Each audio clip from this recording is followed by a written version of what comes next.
Hey everybody, how you doing? It's Bruce here with Traveling with Bruce. Welcome to my channel today. It's the predictions.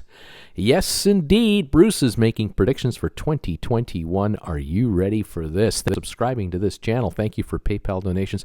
Any donation of $10 or more, I've been sending out these beautiful TWB postcards from Creston, British Columbia around the world. Thank you all of you who've been getting those and letting me know about it on my Facebook group page too.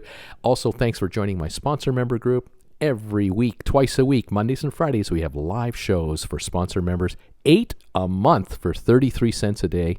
What a deal. Thank you everybody out there for your support. Let's talk about the future. The future 2021. I want to tell you what I think is going to happen and why. You thought 2020 was fun? Wow. I think 2021 will be even more fun. It's going to be interesting to follow some of these major developments from technology to travel and everything else. Well, the number one story we're going to be talking about and hearing about is going to happen in late January, and it's all going to be about the CDC. Look for the CDC to reimpose a no-sail order for the cruise lines starting Feb 1, as far as I can tell you. And I can see it going a minimum of 6 months. I can see them reimposing a no-sail order until the end of August of 2021, not allowing any cruise ships in and out of U.S. ports until the fall. And that's just for starters. I see the CDC coming out with a bunch of new rules and regulations that will force cruise lines to have to spend between $5 and $50 million per ship to make them adhere to the new health protocols. I see the CDC working hand in hand with health agencies around the globe because all of a sudden the U.S. is back to the leadership position it should have been at all along. I see health agencies around the world teaming up with the U.S. and it'll be a unified front across the board. Bad news for cruise lines because they're going to be forced to go back to the stock markets yet again to try to raise enough money to survive at least another 6-month shutdown. And it's not going to be that easy this year versus last year. In 2020, cruise lines were able to issue bonds, notes, roll over old notes. But going forward, it's not going to be that simple. Cruise lines are on credit watch right now from credit agencies. They're going to have to raise money by selling stock, and they're going to be diluting their investors by 20 to 50% all through 2021. Bad news for shareholders, bad news for potential shareholders. But that's the way it's going to go. And the good news for the traveler, there's actually good news for the cruiser. Certainty. You finally will know without any monkeying around that there will not be any cruising until next fall at the very minimum. And you can plan yourself accordingly. You can figure out going forward where and when you want to go on a cruise. It'll give the cruise lines time to rearrange their schedules and figure out which ships will be available where and when, instead of playing this 30-day at a time game. How many times have we talked about passengers getting really upset? Oh, I got my cruise canceled. I can't believe it. Well, every 30 days, here we go. Another round of cancellations, another round of marketing from the cruise lines to try to get you to book another cruise a year from now, 6 months from now. Use those cruise credits. This will give people a little more clarity as to where we're really at. It's just my humble opinion, but that is coming, sorry to say. Technology, it's going to be the way forward. A contactless check-in, contactless services are going to become the new normal, and it's going to be everywhere, not just cruise ships. I am talking about the fact that going forward, you're going to make a reservation on a cruise line for, say, 2022, 2023. Once you've got your confirmation number, you're going to be given a code that you're going to log into with your mobile device. And it'll then ask you to take your own photo. It'll use recognition, facial recognition for that. It'll also ask you to make a 10-second recording like you would for your, on your telephone. I'm not home right now, and that type of thing. And the cruise lines are going to use this new technology for embarkation without virtual human contact. They're going to have you find your own cabin by just looking at your phone. It'll show you where your cabin is and where you are. Your onboard services, your charges, your reservations will all be done through your mobile units or through medallions that will be linked to your phone that you'll be sent as well.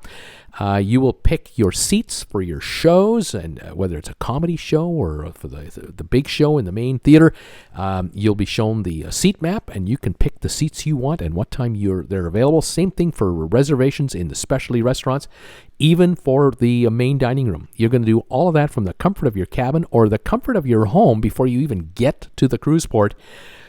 Contactless convenience. This will also go right down to your airline, the airport, your car rental, and hotel reservations. And those of you who are going to go on all-inclusive vacations because you're going to throw in the towel for cruising for a while, same thing. The big chains in the all-inclusive game are going to go completely contactless, touchless, and that's the way forward. The other one that's coming in 2021 and 2022, you're going to hear a lot about it the next few months. Voice command technology is on its way to the vacation business, where you'll have those Alexa units and other units in your rooms, your cabins, and it'll freak some people out because of privacy concerns, but it'll also allow you to use your voice to order whatever you want for room service, more towels, more air conditioning, less air conditioning, whatever your needs are. You're not going to see a bunch of buttons in your room anymore.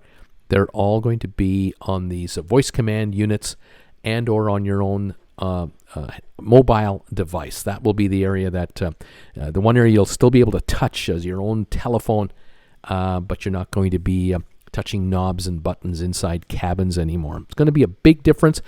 Cruise lines are going to have to invest millions and millions of dollars to upgrade their ships. They're not going to like it. Investors are going to be mixed. Those cruise lines that do it will be the ones in business. Those who don't do it will not be in business in the USA. They may not be in business anywhere. If this move to go global with regard to monitoring our health and vaccinations and everything else, if this is going to go, it's going to change everything all over again. Do not be surprised if you're booking a flight to Europe from the comfort of your home sometime in 2021, 2022. You're going to be providing your folks at Expedia or whoever you're using, Airbnb, your travel agency, the airline you're going with. You're going to be providing them with a digital confirmation of your vaccination records. They'll all be digitized, and they will be linked to your passport, because if you're traveling internationally, you're going to need it anyway. And so before you even buy your ticket to, say, Heathrow or Paris or Frankfurt, the arriving airport, the arriving customs and immigration people, the arriving your airline, your car rental agency, your hotels, they'll all know that you've been vaccinated before you even push the Purchase Now button, because you're not going to be allowed to buy your airplane ticket or any kind of a trip without confirmation of vaccination. For the anti-vaxxers, bad news. You're not going to be able to pull a fast one, get on a plane, and surprise, I'm not vaccinated. You're not going to be able to get away with it. You're going to have been pre-cleared in advance before you go anywhere. Big Brother? Yeah, Big Brother. No kidding. But the vaccine and the virus, well, the virus doesn't care. It has been able to slip through all safety nets and has literally, affected all of us. The CDC, with regard to the no sale order, it could be that the CDC will publicly come out and say it, that they will not lift the no sale order out of the U.S. until daily cases drop below a certain number. Now, what will that number be? It could be as low as 1,000 cases a day. Think about that. We're at 200,000 cases a day now. No sailing until 1,000 cases a day for the country of the United States. And that might be high. They might insist that it's 100 cases a day. We're talking about eliminating a virus completely, or there'll be no sailings, and there may not be international travel at all, because remember, Australia and New Zealand shut down their international borders completely. And look at the case numbers in Australia and New Zealand, almost none to report. Europe, the U.S., Canada, everywhere else, we're out of control. And the existing protocols have not been working.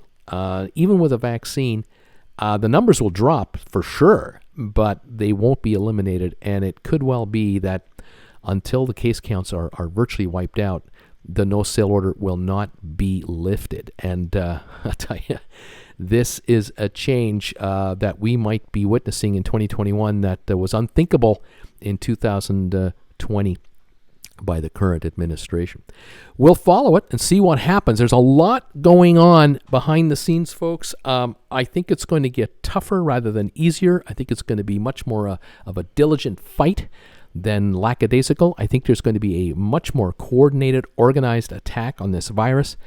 And so I just sense that the new administration coming in, they're just not going to take any prisoners. It's just going to be we defeat this or it defeats us. And right now we are losing this war.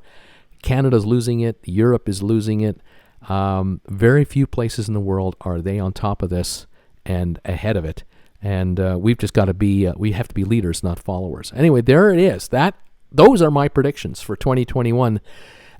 Good news in a way because of certainty, but bad news in a way for those of you who just kind of want to go back to the way it used to be. Sorry to say, those days are probably over forever. We've had many a monumental change in our lives, and this looks like to be another one. Anyway, thank you for your support and your tolerance of following this YouTuber. We'll stay on the story. Thank you, everybody. Bye for now.